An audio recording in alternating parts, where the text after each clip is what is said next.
Tila nga napawaw at nagulat sa ginawa ni Casey ang netizens sa mga bagong post na litrato ng aktres na si Casey Concepcion matapos ipasilip nito ang kanyang beach photos na siyang pinag-usapan ng publiko dahil sa natural na ganda at kaseksihan ni Casey Concepcion kuha mula sa resort na pagmamay-ari ng kanyang ama na si Gabby Concepcion.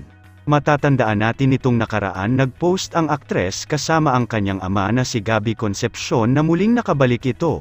Masaya si Casey nang makita muli ang kanyang ama at muling makabonding dahil sobrang na-miss niya ito ng matagal matapos ang ilang buwang pagta-travel ni Casey Concepcion. Na-miss niya rin maging ang lugar kung saan payapa sa beach house ng kanyang ama na si Gabby Concepcion.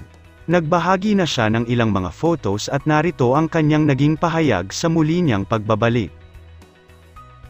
Island life, have been traveling around for both work and personal purposes for quite some time now.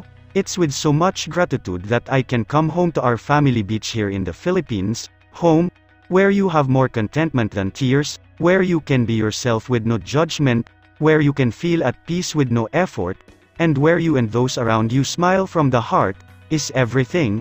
I love you Gabby Concepcion. Mula naman sa latest post ni Casey Concepcion na beach photo, tila hindi napigilan at nag-react ang kapuso actress na si Carla Abellana na partner ng kanyang ama sa show.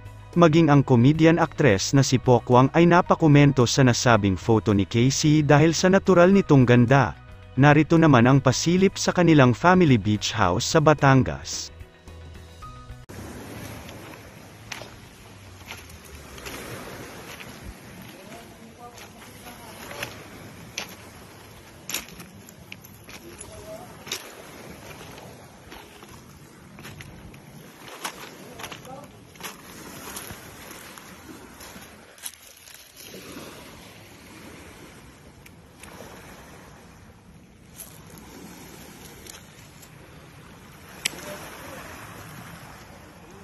Hello po.